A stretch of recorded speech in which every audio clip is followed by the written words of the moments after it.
Hey everyone, finish watching the next episode of Super Samurai, A Stroke of Fate. The Rangers are in bad shape after last episode's battle, and even Decker is lying unconscious. Antonio sees Decker and considers killing him, but doesn't feel it's right to kill a defenseless opponent. At the Shiba house, the Rangers and G are looking over a map showing Serrator's crack between worlds. Antonio feels guilty about letting Decker live and admits it to the team. They assure him he made the right choice, but Antonio still feels guilty and runs away. Elsewhere, Decker finds the remains of his and Dayu's old house. Dayu asks if he remembers anything about the past, but he denies any memory. Kevin and Mike find a note Antonio left behind. It sounds like he went off to fight Decker himself. The gap sensor goes off. Kevin and Mike go to find Antonio, the others go to investigate the disturbance. Bulk and Spike, meanwhile, see holes opening to the netherworld and get the idea to plug them up with bubblegum. Antonio encounters Decker but can't bring himself to fight him when he refuses to fight back. Suddenly, he turns on Antonio, but luckily Kevin and Mike make it just in time to stop Decker. Decker slips away, and Antonio apologizes for not fighting Decker himself. Kevin and Mike reassure him he did the right thing, and Antonio regains his confidence. The others battle Serrator, and Decker appears. Serrator finally returns Uramasa and encourages him to make the last strike. Decker raises his sword, but the last second turns it on Serrator.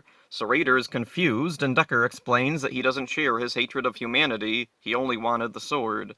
The split between worlds begins to close, just as Bulk and Spike plug up one of the holes with a giant bubblegum ball.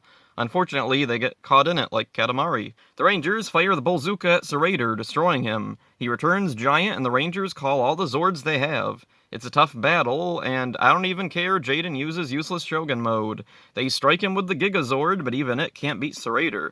They summon the Shark Zord and focus all their power on it. With all the power in their hands, they finally defeat Serrator for good. In the forest, Dayu asks Decker if he's turned on the Nylok.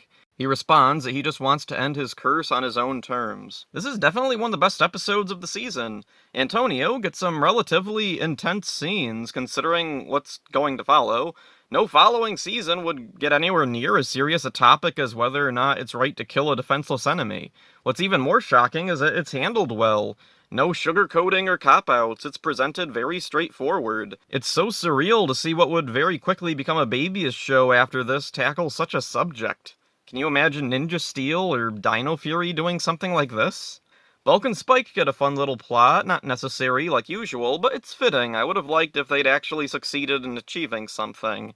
It's kind of too bad that by the time they finally get their bubblegum ball, big enough to fill the hole just closes on its own. I feel like maybe they could have done it and then it could have closed, but whatever.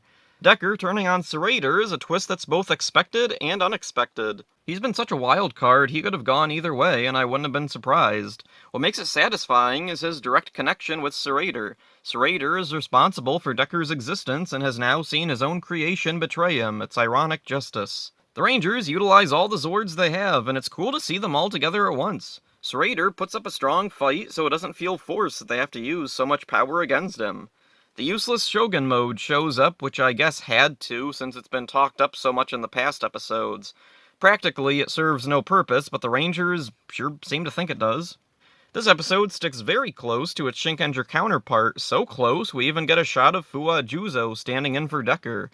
His hair covers his face, so it's not too obvious. There really isn't much different between these two episodes.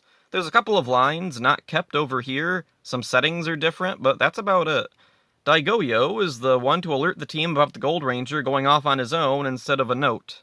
I prefer Shinkenger's take there. Juzo does a little more damage to Akamaru than Decker does to Serrator, and Dayu shows up there while she doesn't over here. The ending to Shinkenger has the Rangers decorating Genta's Christmas tree. Over here, we have the Rangers talking things over with Antonio. Both pretty good episodes. Samurai did an amazing job adapting this one. If more of Samurai was up to this caliber, maybe it would have a better reputation among fans. So that's it for this one. Hope you enjoyed it. See ya. It's chewing time!